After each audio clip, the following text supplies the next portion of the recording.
1 to 10 scale, where do you think companies are in their journey of zero trust? I would say 4. So I was going to say 6, and I was feeling bad about it.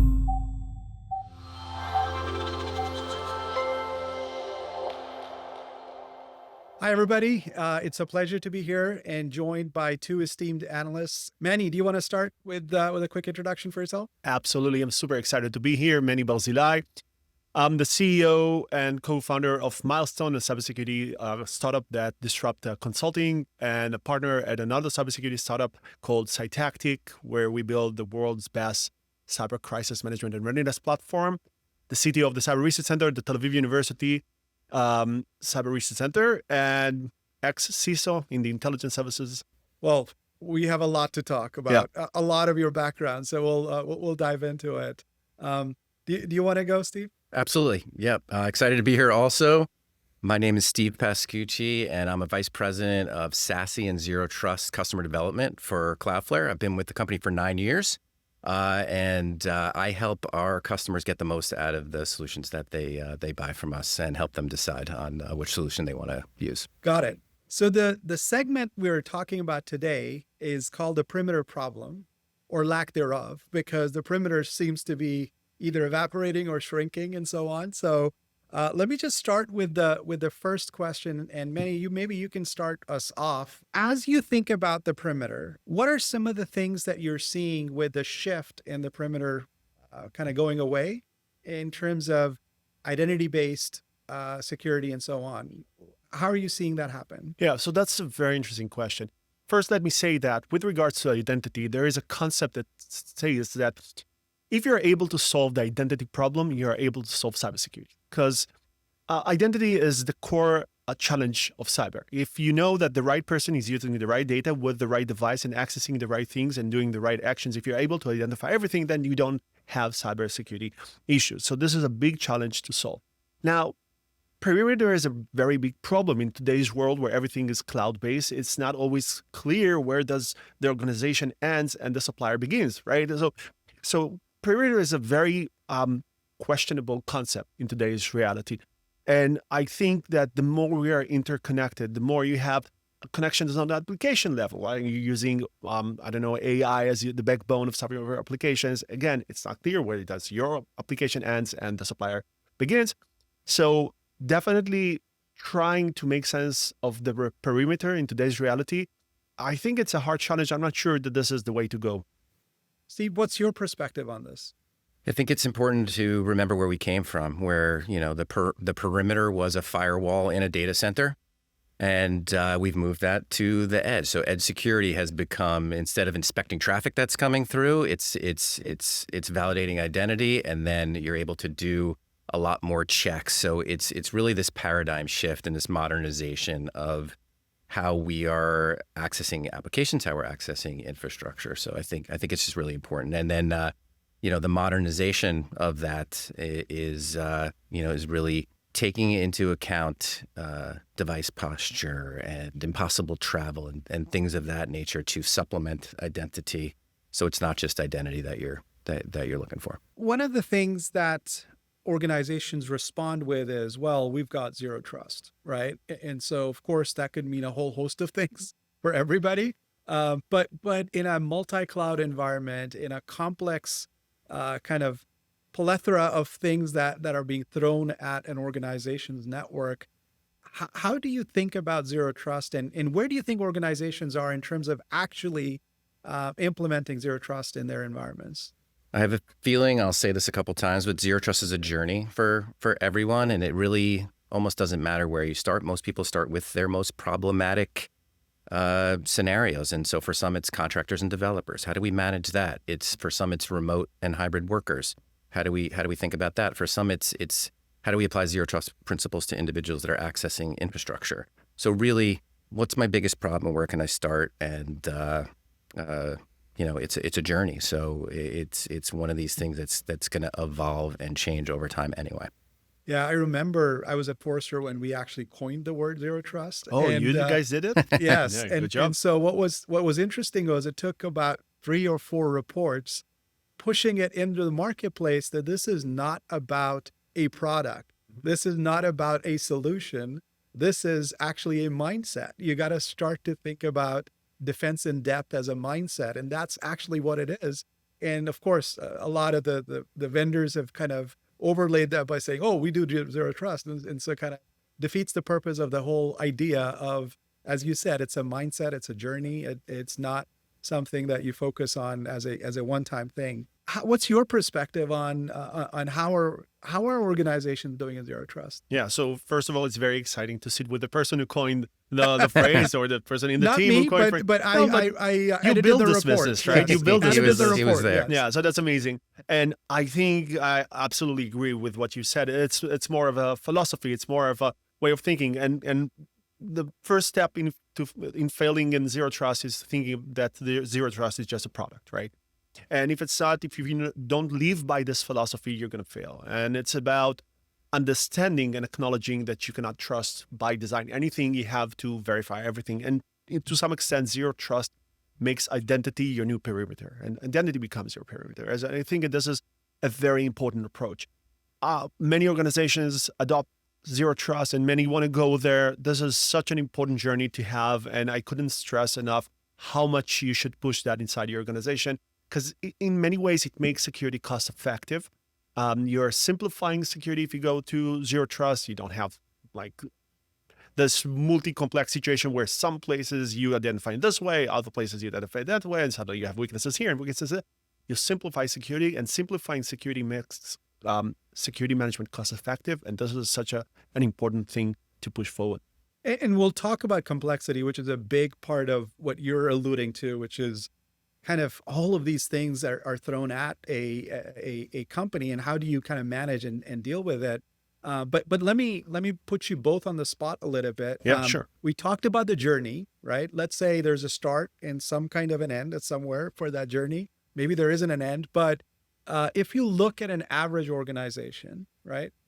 How far along do you think, that was the question initially, are they in that journey? Do you still feel that there is a lack of maturity in general in terms of understanding of zero trust, of prioritization, as you said, Steve, prioritization of what really is a major risk for me to kind of handle first, as opposed to trying to throw products at the problem, right? And so 1 to 10 scale, where do you think companies are in their journey of zero trust?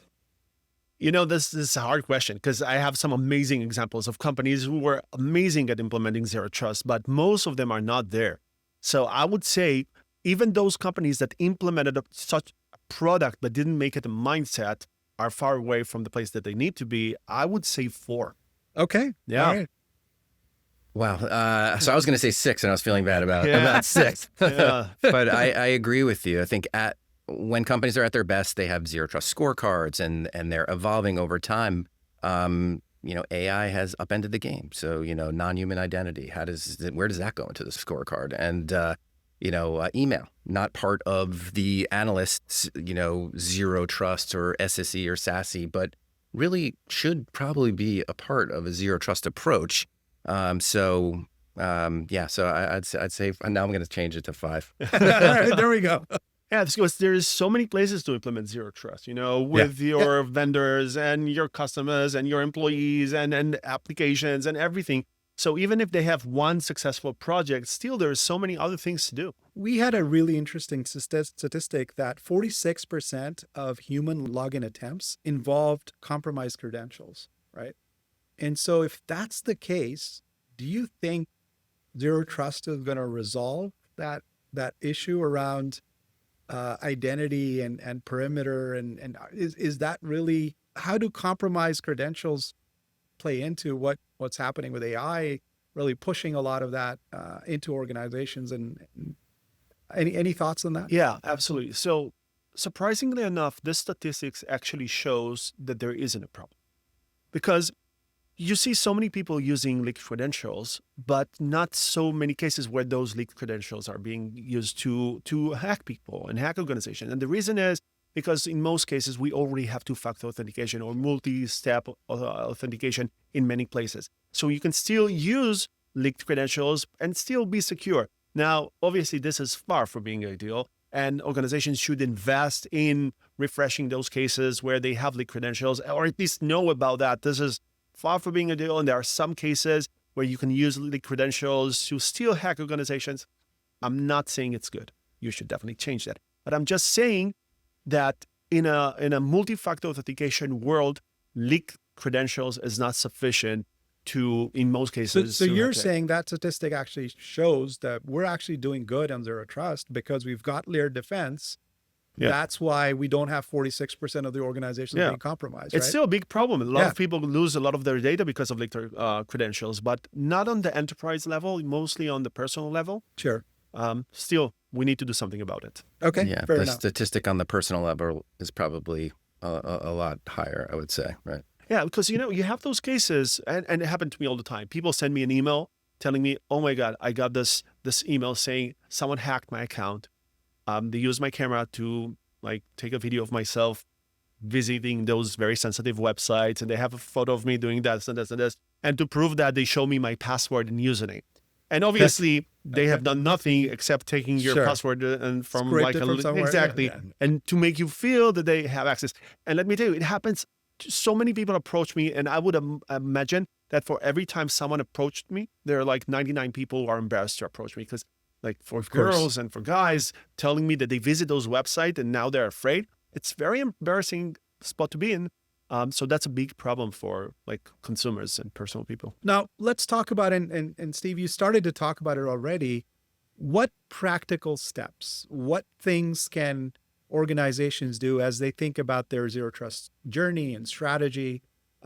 Where do they start? What practical steps have you seen really work well in clients of yours, and how do you see it kind of evolving? I think there's two places that I would start, or I see businesses starting. And number one is identity, which we talked about already. But the second thing is getting an inventory of all your applications, from most important to least important. Who has access to it? Who shouldn't have access to it? And starting there, that's a monumental task in certain cases. But really doing that hard grunt work, that measure twice, cut once type of work is absolutely where you should start. And I shouldn't be saying this, but choosing a zero trust tool is the fourth thing you should do. Getting your zero trust principles in order and deciding, and then you decide on a tool in which you're going to enforce these principles. Are there any quick wins there? Anything that organizations can just implement quickly and then get, 20% of the problem solved instead of going through this process, which would take them sometimes more than a year, before they can get the budget, bring the people. Is there anything that you would recommend do today? It's easy. Start with that. Yeah, I think at Cloudflare a couple of years ago, we wanted to get rid of our VPN. Yes. And so we did just what I said, which was it was the most critical internally web-hosted applications that we could access. And that's a really quick win. You can do that in a very simple way and, control who has access and in what cases. What about you? Have you seen any successes in clients of yours where there's outsized value for a small amount of effort? It's very easy when you build a company ground up, right? So some of my friends in the security world have joined startups from day one, and those startups became large organizations. And if they implemented zero trust from day one, and for them, it's such an easy journey. And those are amazing cases everybody can learn on. Otherwise, I would say that I would absolutely agree with what you said. Anything that you can do to secure remote access, which is one of the biggest weaknesses that we have today, would be a quick win. And there's always new generation of remote access solutions out there. Check them out. Don't be afraid of trying new things, because this is a big, big weakness everywhere. Yeah. And maybe a related question to that is a lot of people struggle with, again, we're talked about prioritization of zero trust capabilities. And you said, well, do an inventory, and then maybe product is the fourth thing, and so on. If you had to invest, of course, the budgets are tight for everybody these days. People are being very thoughtful. They have to kind of think about value that it's driving, et cetera. Are you seeing anything interesting or exciting from an investment perspective that, again, would have an outsized impact in terms of zero trust capability building, mindset building in the organization? So from an investment perspective, Menny, maybe you can start. are you seeing anything exciting where if you're a CISO, you have a budget, you've got a line item, whatever, 4% of your budget can be spent on this. Are you asking about a specific product? Because whenever you ask about a product, I will say Cloudflare. So just you should know that. I don't know what is the real answer. I would say Cloudflare. I'm not limiting you to a product. I'm saying if you've got a chunk of money and you are told that you need to fix zero trust or start fixing zero trust problem in your organization. Yeah. So I would say something surprising. So I would absolutely agree with what Steve said about the cleaning, like understanding what's doing going the boring on. work that we all feel that it's boring, but understanding, implementing the mindset, understanding what it is that you want to do, and create the right plan for you, tailor-made. At the same time, I would also invest, and it's just a bit outside of what you asked, but it's very important to understand. I would also invest in resilience, in preparing for the incident. Because during those long projects, as 1 year, 2 year, 3 years, you're super exposed and something will happen. Every company has to assume that in the next year, 2 year, 3 years, they will get hacked. Now, it's not 100% sure, but it's better to assume that you will get hacked and be wrong than to assume that you're not going to get hacked and be wrong. So it's okay to invest in prevention, in implementing zero trust, which is super important. At the same time, think about what's going to happen the moment you get hacked. You have to have a plan for that. So you're saying you balance out your offensive and defensive capabilities and make sure that you're prepared if you were to encounter something like that, which all of us would at some point. And so, because the hackers will not wait for you to finish the zero trust project. Fair enough.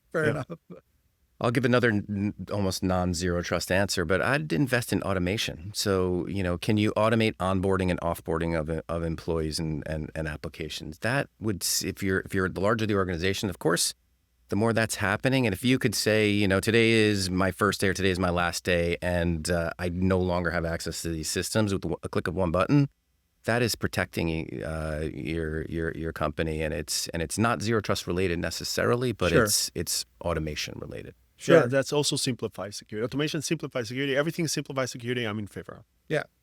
And maybe the message that you both have is exactly that, which is reduce complexity in your environments that would allow you to better protect the environments and better respond to threats in your environment, both ways, right? So, so let's talk about, I know future is hard to predict, especially in a field that we operate in. And I don't want to go 3 years or 5 years because nobody knows, right? And so let's be very specific, 12 to 18 months. Where do you think the trajectory of the threat landscape and the protections against it, basically the zero trust conversation, where's the trajectory going? And do you see anything interesting, exciting, or threatening that you would like to talk about? Yeah, absolutely. I think obviously you cannot talk about the future without talking about AI.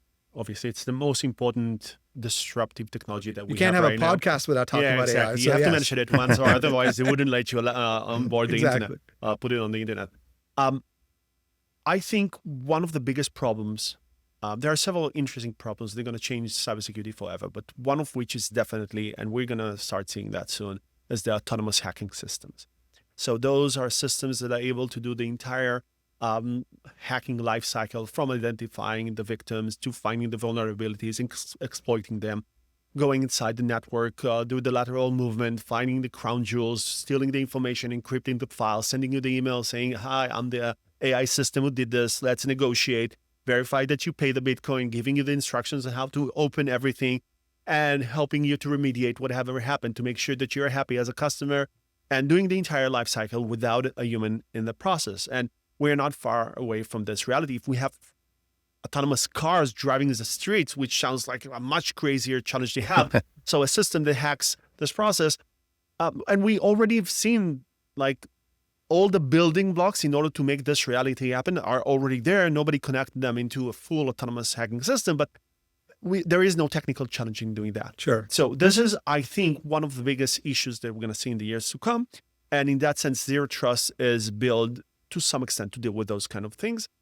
But the true way to deal with those kind of things would be autonomous security systems that are able to change the configuration automatically, buy products, implement them immediately, do all of those things. There is no way for a human pilot to win against an AI-powered drone. So you have to have a drone here and a drone there, and only then you have the ability to win. So are you saying the hackers are getting lazy, or are you saying that they're becoming more enterprising where they want to increase the scale by automating all this? This is a very good question. I don't think the hackers are getting lazy. I think they are being replaced.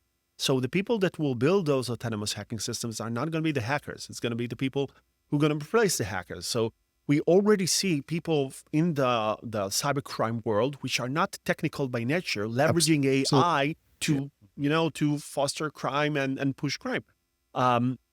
So yeah, the crime world is also being disrupted, and suddenly hackers will have to find a different job. Fair enough. So on that note, hackers finding a new job. Steve, what's your prediction? I remember 9 years ago when I started at Cloudflare, and we were seeing all these DDoS attacks all the time, and then there was a lull, and I said to myself, "Are we getting too good at this?" And obviously the case is that, the bad guys are always getting better. They're always looking for the next new spin. And I think, what you said is exactly right. There's too much money to be had, and there's no lack of creativity and motivation.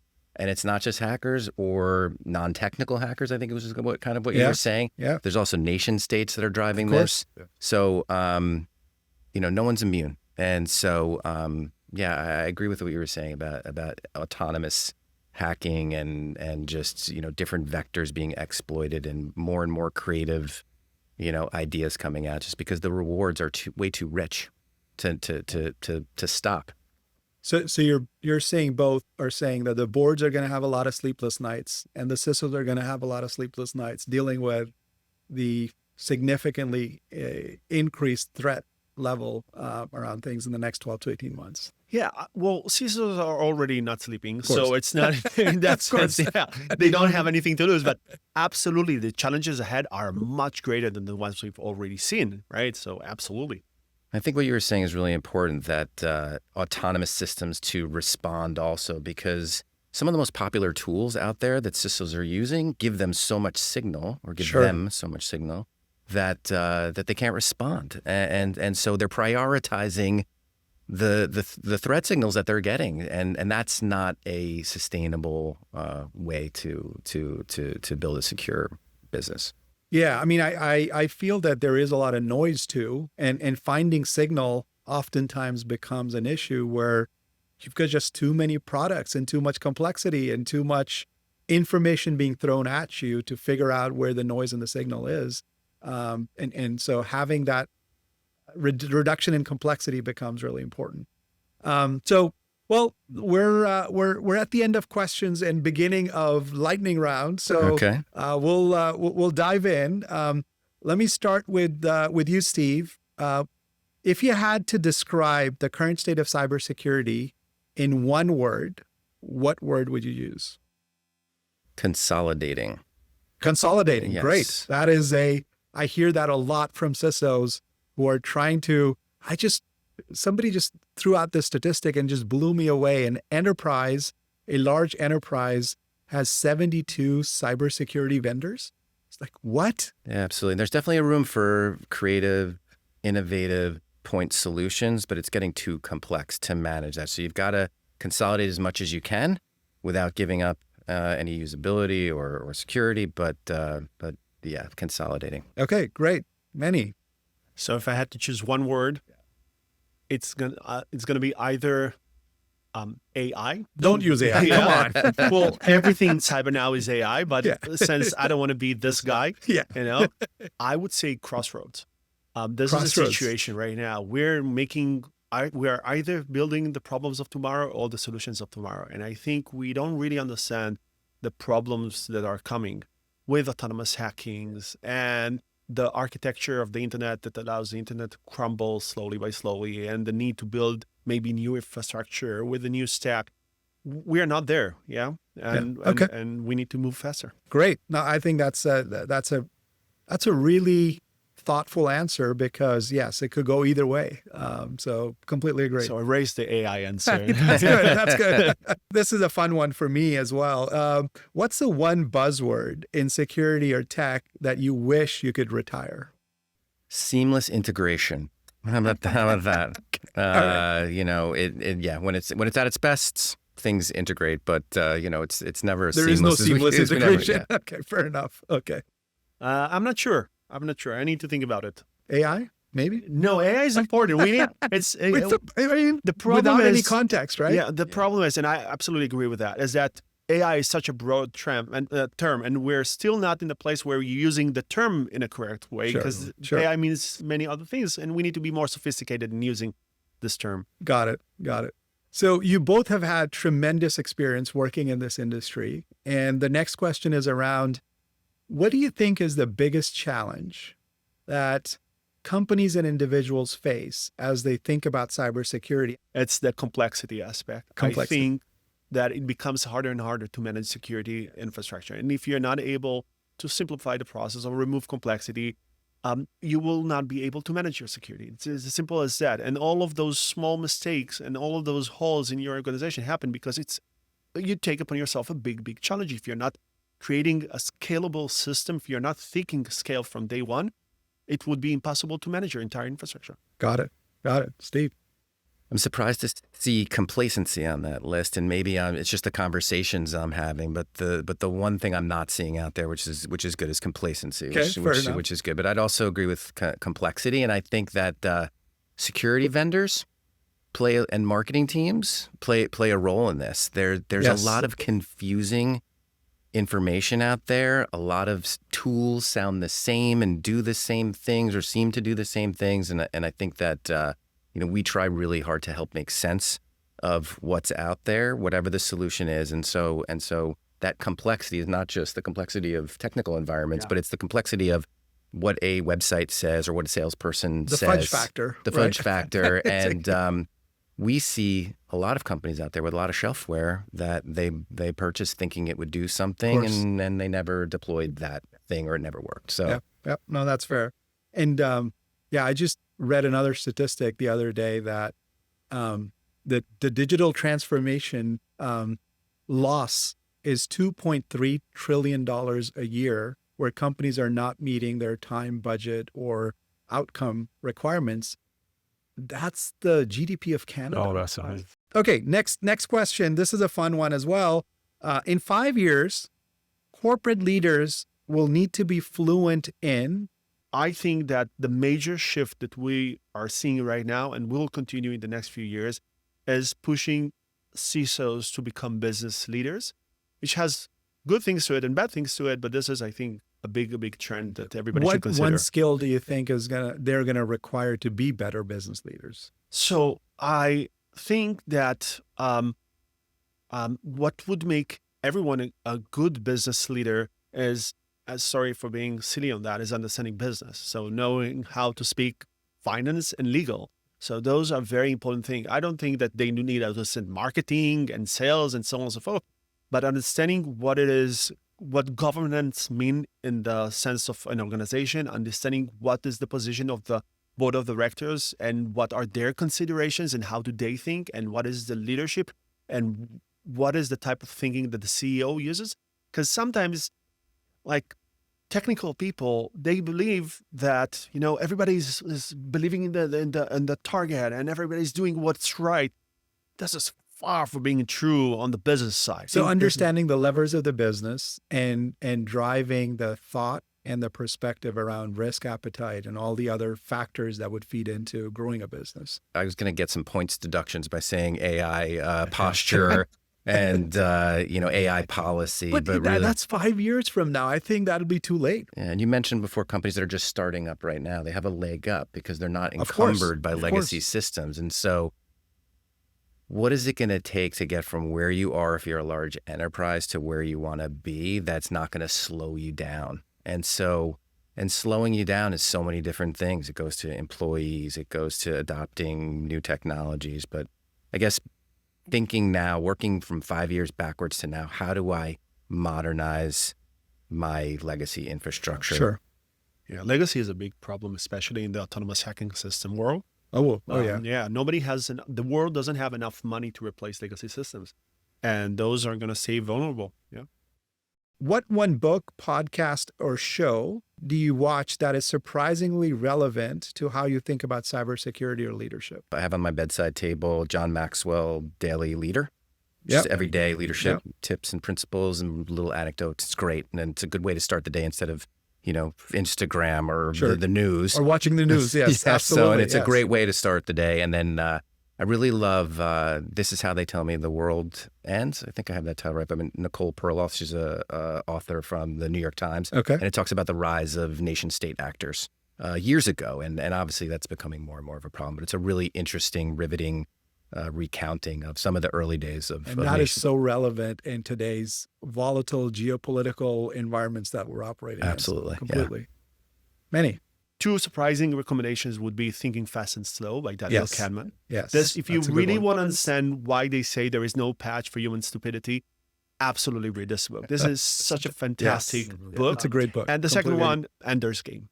And I'm recommending everybody to read Ender's Game because to me, Ender's Game, beside being one of the best books I've ever read, and I love this book. Sure. Never watch the movie, never ever in your life watch the movie. Read the book.